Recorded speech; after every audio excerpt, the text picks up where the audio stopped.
여러분, 오늘은 이 식물 물주기에 대해서 한번 다뤄보려고 해요. 제가 식물을 잘 키우는 방법, 이런 정보성 영상을 많이 만들지는 않았는데, 그래도 저희 집 식물들이 건강하게 잘 커주는 이런 모습 보면서 댓글로 이렇게 식물들 해충 관리 어떻게 하는지, 물 관리 어떻게 하는지 질문을 달아주실 때가 있더라고요. 그래서 물에 대한 경험들 정리해가지고 담아보려고 해요. 들어가기에 앞서서 이제 식물 키우는 사람들을 많이 힘들게 하는 잘못된 질문들 중에 하나가 물 며칠에 한 번씩 줘요? 물 일주일에 한 번 주면 되나요? 이런 질문인데 이 질문들에 대해서 한번 이야기 나눠보고 시작을 해보면 좋을 것 같아요.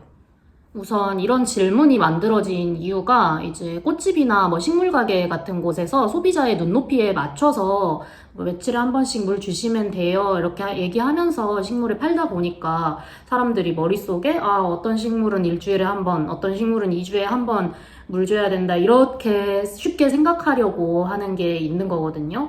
그런데 사실 가정집만 예를 들어도 A라는 집이랑 B라는 집의 광량도 다르고, 환기를 얼마나 시켜주는지, 통풍 환경, 이런 게 다 다르잖아요. 마찬가지로 화원이랑 식물가게, 가정집, 이런 환경들이 다 다를 텐데, 자신이 키우는 환경에 맞지 않게 이렇게 시기에 맞춰서 물을 주게 되면은 이제 과습이나 또는 건조 이런 거에 위험이 생길 수 있는 거거든요. 많은 분들이 이제 사람의 입장에서 생각을 했을 때 물주기랑 햇빛 그리고 통풍 이런 거를 이 세 개가 다 식물한테 중요한 건 알지만 따로따로의 개념으로 생각하는 경우가 많은데 이런 것들은 따로 생각해야 되는 영역이 아니라 다 같이 생각을 해야 되는 부분이거든요. 왜냐하면은 햇빛이 어느 정도 식물에게 있느냐에 따라서 증산작용 속도가 다르기 때문에 그에 따라 물 주기가 또 달라지기도 하고, 그리고 환기를 얼마나 자주 시켜주느냐에 따라서 또 물마름이 다르기 때문에 그것도 또 물 주기에 영향을 주는 요인이 될 수 있고, 이렇게 서로서로 밀접한 관련이 있다 보니까 그런 것들을 꼭 따로 생각하지 말고 묶어가는 개념으로 생각을 해주셔야 돼요.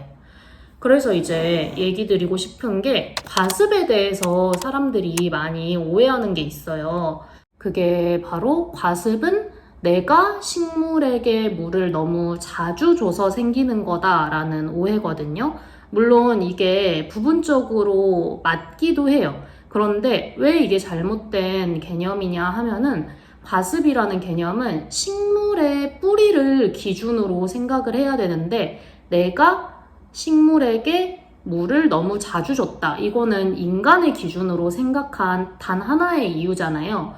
과습의 개념을 정확하게 말씀을 드리면 식물의 뿌리가 더 이상 물을 흡수할 컨디션이 아닌데 계속 흙에 물기가 있어가지고 균이 번식해서 뿌리가 썩는 현상을 과습이라고 하거든요. 그렇기 때문에 과습은 오히려 식물한테 물을 너무 안 줘도 생길 수가 있는 거예요.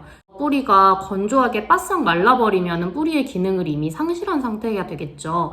그러면은 그때는 물을 아무리 줘도 이 뿌리가 물을 흡수하지 못하는 상태이기 때문에 그대로 흙에 수분이 남게 되겠고 균이 번식해서 뿌리가 과습으로 이어지는 이런 현상이 생길 수도 있는 거거든요.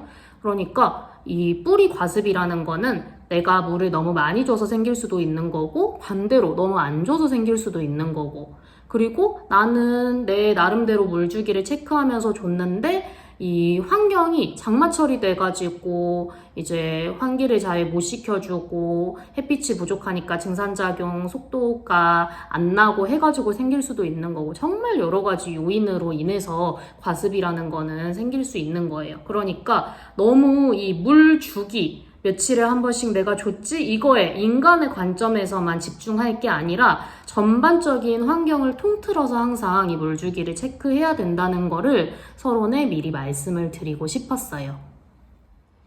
자, 그럼 본격적으로 이제 저희 집 아이들 물주기 제가 어떻게 케어하는지 말씀을 드리려고 하는데, 일단 선인장 다육이 같은 아이들은 예외적인 아이들이잖아요. 이 친구들은 일반적으로 키우는 관엽식물들이랑 다르게 물을 많이 안 좋아하는 아이들이에요.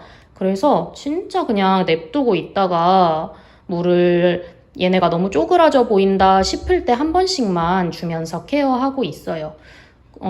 초보자분들을 위해서 굳이 물 주기로 따지면은 한 달에 한 번 거의 그 정도가 되는 것 같아요. 장마철에는 그냥 아예 거들떠도 안 보고 물 아예 주지 않아요, 이 아이들은. 그리고 이제 일반적인 관엽식물들로 넘어가 볼 건데, 대부분의 제가 키우는 관엽식물들은 다 겉흙이 마른 게 눈으로 확인되면은 흠뻑 물을 주는 방식을 택하고 있어요. 겉흙이 말랐는지는 어떻게 확인할 수 있냐면 초보자분들 같은 경우에는 직접 흙을 손으로 만져서 확인을 하시는 걸 가장 추천을 드려요. 근데 나는 죽어도 손으로 흙을 만지기 싫다 하면은 뭐 나무 막대기나 이런 거를 이용하셔도 되는데 저는 이제 경험이 많이 쌓여가지고 흙 색깔만 봐도 알 수가 있거든요.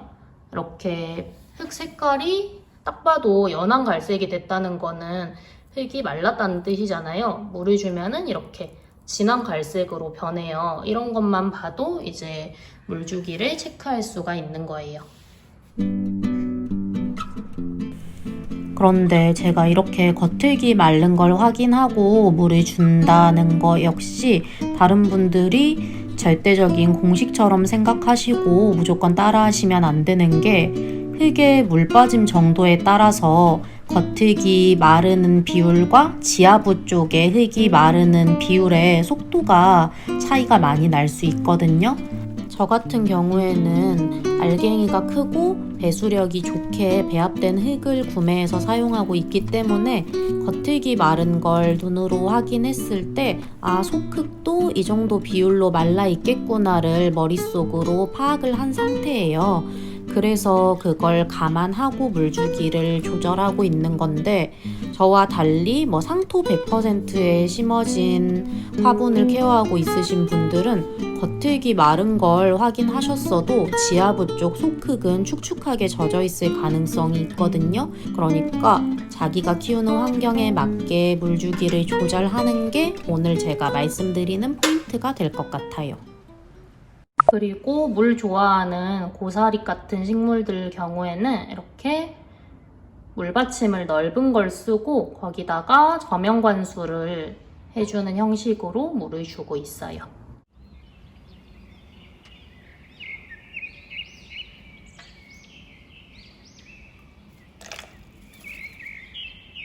그리고 아예 저명관수를 하라고 저명관수 화분이 이렇게 시중에 나온 제품들도 있거든요. 이 제품 같은 경우에는 다이소에서 산 화분인데 이렇게 이중으로 돼 있어요. 그래서 여기에 흙을 담아서 식물을 심고 이렇게 놓은 다음에 이 구멍을 통해서 물을 주면은 여기에 물이 얼마나 차올랐는지 보이고 그게 이제 저명관수를 통해서 식물한테 물이 줘지는 그런 원리거든요. 그래서 저는 봄철에 작물들 키울 때랑 그리고 고사리들처럼 물 좋아하는 친구들 키울 때 이런 저명관수 화분에다가 심고 케어하면은 진짜 폭풍 성장을 하더라고요. 그래서 이번에 사왔던 솜사탕 고사리 여기 저명관수 화분에다가 한번 심는 모습 보여드릴게요.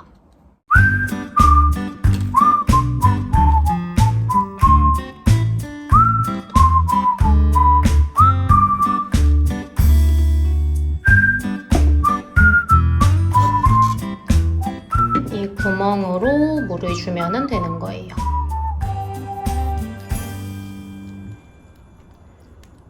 그리고 뒤에 있는 요 녀석들 같은 경우도 저명관수 화분이죠. 얘네는 여기 접시에다가 물을 주면은 이제 펠트지 통해서 넘쳐버렸네. 이 혓바닥 펠트지를 통해서 물이 화분의 흙으로 저명관수되는 그런 원리예요.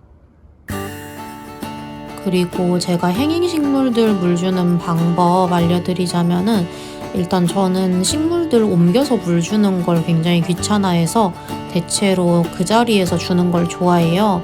근데 행잉식물들은 물조리개로 주면은 물구멍으로 줄줄줄 물이 흘러서 바닥에 튀기고 난리가 나서 이렇게 얼음으로 물을 주고 있어요. 그런데 예외적으로 립살리스 종류랑 박쥐랑 같은 경우에는 물을 말리다가 한 번씩 이렇게 푹 담가서 저명관수로 주고 있어요. 이렇게 저희 집 식물들 물 주는 루틴까지 체크를 해봤는데 다시 한번 말씀드리지만 이 방법은 절대적인 정답 같은 게 아니에요. 제가 저희 집 환경 속에서 여러 가지 시행착오를 겪으면서 정착한 식물 물주기 루틴일 뿐이거든요. 제 영상을 참고하시고 여러분이 식물을 키우고 계신 환경에 맞춰서 다양한 상황을 겪어보시면서 자신만의 식물 물주기 루틴을 터득하시면 좋을 것 같아요.